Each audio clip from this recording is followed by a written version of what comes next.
Live from the campus of Penn State University, this is PSN News. It's Monday, April 11th. We have all you need to know about a motorcycle crash in State College, as well as details on a new fan-favorite food chain come to downtown. We also have more on the allegations surrounding a candidate for Pennsylvania's House District, along with your entertainment, sports, and weather. Stay tuned.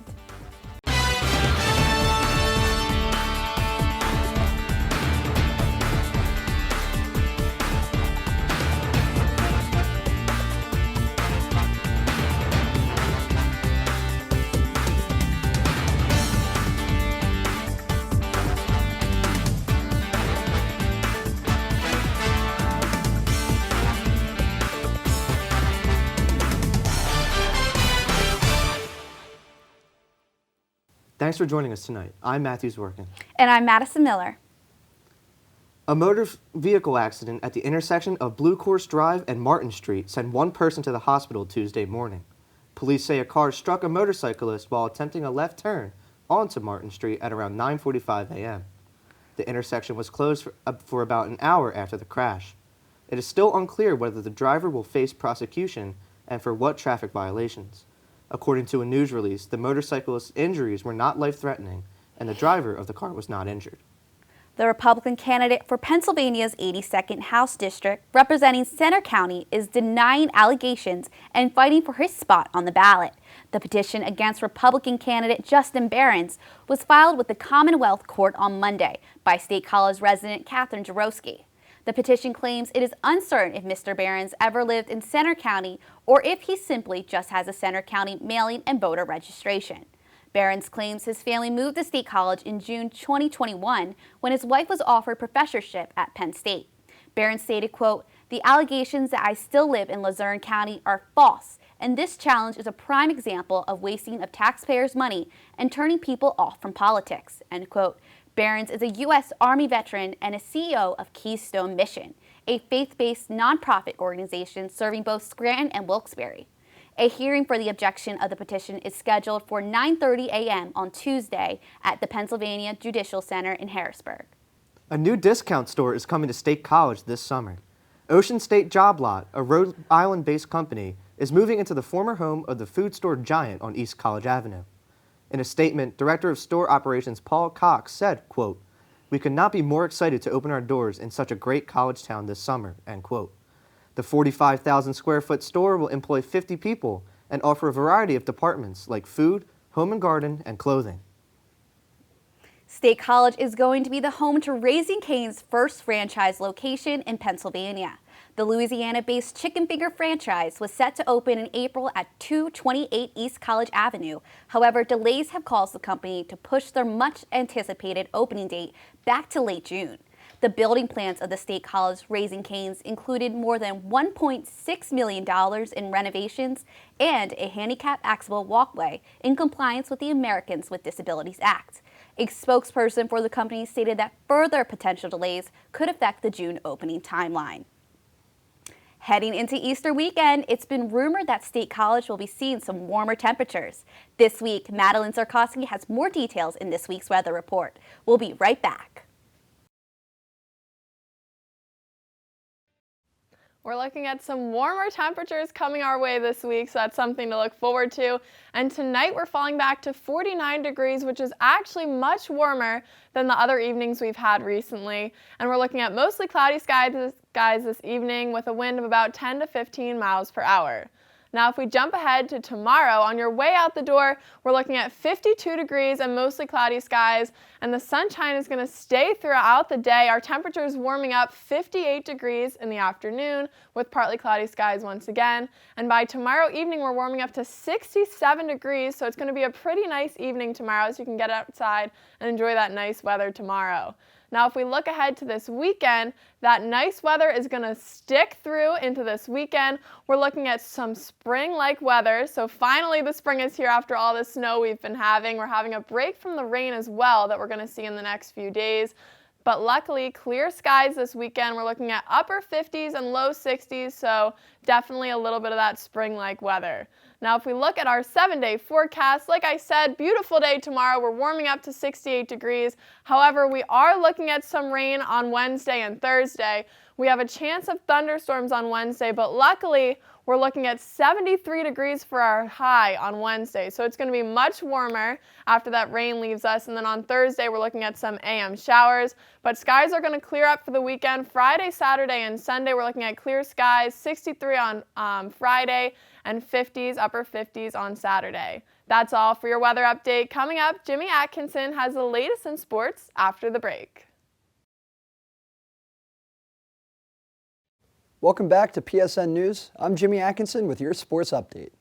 Penn State quarterback Sean Clifford announced his new name, image, likeness agency this weekend, launching Limitless in an effort to provide counseling and brand building for student athletes across the country. Clifford aims to provide an NIL service for players and by players, with big-name clients already such as Nittany Lions basketball standout Miles Dredd. The agency's first move is reportedly a deal with Snap Pizza on College Ave to name a new custom pizza order after Nittany Lions safety Jair Brown. And the Masters concluded this weekend, with world number 1 ranked Scottie Scheffler winning his first green jacket. Scheffler finished 10 under par, fighting off a late surge from second-place Rory McIlroy to clinch the roughly $2.7 million cash prize, as well as the priceless title of Masters victor.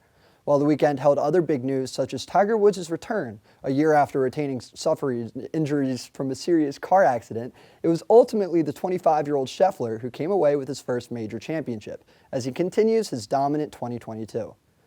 And finally, football fans around the world are coming together to mourn the tragic death of Pittsburgh Steelers quarterback Dwayne Haskins. Haskins died early Saturday morning after he was struck by a dump truck while walking on a South Florida highway. The former Ohio State QB had an incredible 2018 season, leading the Buckeyes to a Big Ten and Rose Bowl championship en route to being drafted 15th overall to the Washington Commanders. Not just a fantastic athlete, Haskins was also described in a tweet by teammate TJ Watt as, quote, an upbeat guy, always making people smile, never taking life for granted. His impact will last on me forever, end quote. Dwayne Haskins was 24 years old. That's all for your sports update. After the break, Mariana Daniele has the latest updates from the entertainment world. Stay tuned. Welcome back to PSN News. I'm Mariana Dinelli with your entertainment update. Broadway's Tony Award-winning musical comedy Hairspray will be coming to Penn State on Thursday, April 14th at the Eisenhower Auditorium. This new touring production, led by director Jack O'Brien and choreographer Jerry Mitchell, will reunite Broadway's award-winning team to bring Hairspray to a new generation of audiences. The cast will be led by Andrew Levitt as Edna Turnblatt, Nikki Metcalf as Tracy Turnblatt, and Sandy Lee as Motormouth Maybelle. Tickets are available now for purchase online, by phone, or at the auditorium, and prices vary from $41 to $68. Doors will open at 7:30 p.m. Don't miss this warm-hearted and upbeat performance. Get ready to show your Penn State pride as today kicks off PS I Love You Week, followed by the 2022 Blue-White Weekend. Revel in the Penn State spirit during this 8th annual event hosted by the Blue and White Society. There will be virtual events open to Penn Staters everywhere until this Friday, including a virtual escape room, Penn State trivia, and Drag Queen Bingo with Alyssa Edwards from RuPaul's Drag Race. Sign up for this week's events and check out what's coming up by visiting the Penn State Alumni Association website. In other Penn State Pride news, field reporter Maddie Skaw was able to check out some of the events happening on campus this month in honor of Pride. Take a look. Pride Month is being celebrated early at the Hub Robinson Center.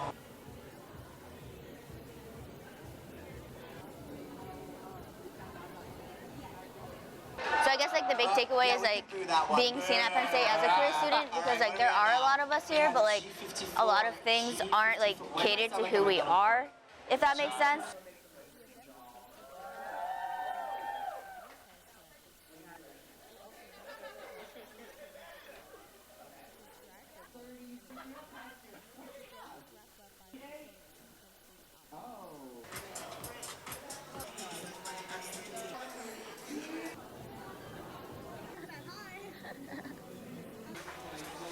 I like just like to remind people at this school that like we exist, and we can do it loudly and proudly, regardless of like if people actually see us. Okay.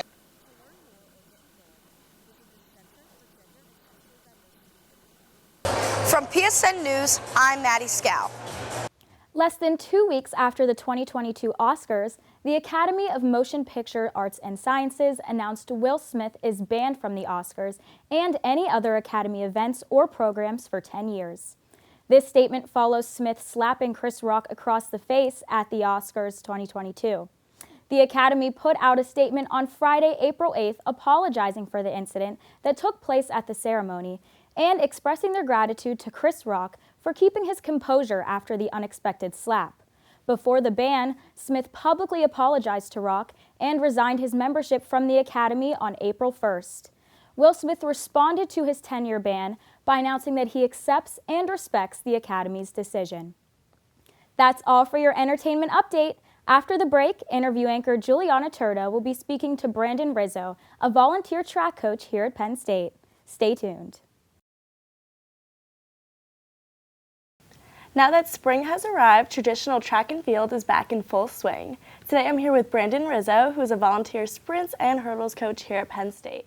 Thank you so much for speaking with me today, Brandon. Yeah, no problem at all. So, what responsibilities come with being a sprints and hurdles coach? Yeah, so with the sprints and hurdles, I mainly aid Tuck in any help he needs. That could be critiquing the mechanics of any of the sprinters and hurdlers, setting up for practice and breakdown and anything like meet management or anything along those lines. So, what is your background in track, and also what is your background in coaching? Yeah, so I ran Division III track at Montclair State University, and then for grad school, I ran at Marist College in Poughkeepsie, New York. For coaching, I coached at a local high school while I was in college called Passaic Valley Regional High School, and there we were able to garner some success, and that's why I'm here now. So, what would you say is the biggest difference between competing and coaching? So when I think about it, with competing, I get to go to a meet and I'm allowed to just worry about myself and my relay. You know, those are the places that we get. But as a coach, we really care about here, especially at Penn State. We care about every single athlete, no matter your ability or your worth. Everyone is worth the same for us. And what are some of the things that you like to instill in your athletes, like when you're coaching? Just have hope in yourself and go out there and be the best you can be. So how was the process and adjustment from coaching at, I know you said high school level, to end up coaching at a collegiate Big Ten school? And what was the process of, getting here? Yeah, so the biggest difference would definitely be the facilities. Like, we have a hydraulic indoor track. It's beautiful. Having an outdoor track with over 6 lanes is crazy. It's awesome to be able to travel at meets, and we've been to Vanderbilt, we've been to Duke in North Carolina. That experience is great. The high school level, it's a little bit more local, and the transition was a little different. Now I get to live on my own. I'm a big boy now. It's great. And another thing is I'm starting to see on the high school level, especially on the public side, you get whatever athletes you get, whatever athletes want to come out, and then you have to develop them. While on the collegiate level, you have an experienced runner and you get to recruit them, and then you bring them to experience to the elite level. So, speaking of the elite level, what athletes are currently high performing in the conference? Yeah, so high performing on the men's side, we have Kamir. He's top 10 in the Big Ten in the 100 and the 200. We have Corbin. He's top 10 in the 400. And on the women's side, we have Yasmin Brooks. She is currently number 1 in the Big Ten with a 13:04 that she just earned at Duke this weekend. And she set a facility record as well. It was amazing. So, in addition to the big names that you just mentioned, what freshman class sprinters and hurdlers are currently making a name for themselves here at Penn State? Yeah, so one of the people I just mentioned, Corbin, he's a freshman, an elite 400 runner. We also have James. He's a 400 runner at University of Florida. He ran about 47 mid in the 400.